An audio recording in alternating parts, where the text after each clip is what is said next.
This regular board meeting of the Waco Independent School Board is hereby called to order. Item number 8, consider, discuss, and take appropriate action regarding the approval of change order number 1 to core construction and time extension fire lane repair allowance and approval of allowance expenditure for accelerated costs related to the construction of G.W. Carver Middle School. This next agenda item, we're requesting 3 things, and we're using 2 instruments to do it. We're asking you to approve a time extension of 31 days. We're asking you to approve the creation of an allowance of $100,000 for repairs, and we're asking you to approve the use of up to a certain number of contractor contingency funds for acceleration of the work. The necessity of this request is a result of a change in sequence that core construction experienced. They were required to put the final concrete fire lane product in prior to going vertical with their concrete panels. In the construction process, anytime you hold off on something, it kind of squashes everything into the remaining time left. So you have to do less work in more time. So not being able to stand the panels up in November, which is what they anticipated, they were not able to do that until January, and they've had to catch up, basically. This is frustrating on many ends. It's inconceivable to me that a solid fire lane be installed before your biggest machines ever come on the property. It's calling for the investment of concrete to break. Did we have a structural engineer that said, or any kind of engineer that said that the road base, isn't that policy, that you get just road base and that an engineer says this is built to standard and it will work? Is there a change in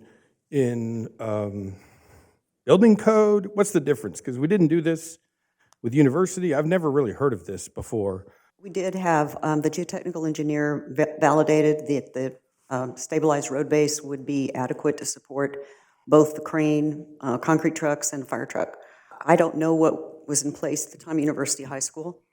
I know what is on the city's website for what the requirement is, and it says an all-weather road surface.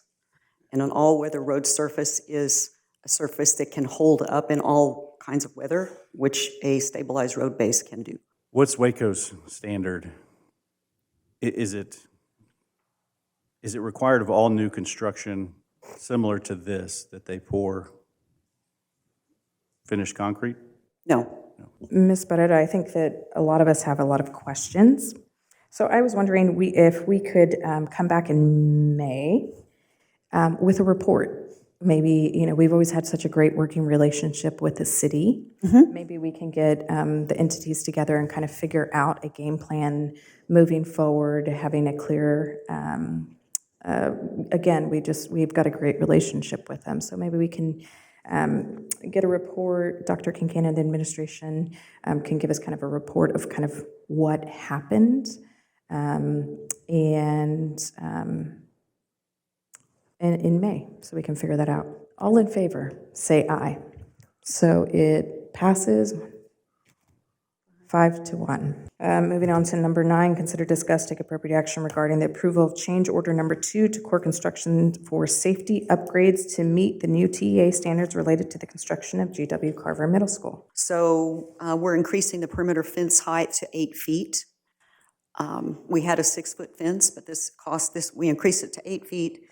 And we're adding intruder-resistant film at the front of the building. So all of the building openings that are on the exterior of the 8-foot perimeter fence will have the intruder-resistant film on them up to 7 feet high or wherever the mullion is. So the whole glass panel will have the film on it. And then adding interior and exterior door numbers. So I'm just really happy to see that we're moving in that direction to add in the security like the film, and then as well as the AR technology and the metal detectors. Passes unanimously. And item number 10, review and discuss schematic design of Kendrick Elementary and South Waco Elementary renovations. I just wanted to say this is a review and presentation, and we look forward to feedback so that we can bring it back to you and get approval in at the May board meeting. So first, I'll go through Kendrick Elementary School here. This is the proposed design, so you'll see on the top left, Bagby Avenue and Kendrick Lane on the top right. Just to orient yourself there, we are keeping the new entry off of Kendrick Lane. South Waco, here we come. You'll see in the brown color is the existing South Waco footprint, and then these white boxes are the planned additions. And so here at the front right corner is the planned administration wing addition. This larger bar on the left represents the planned classroom and library expansion. And then the smaller box here at the bottom right represents the planned gymnasium addition. 9:19, we will adjourn.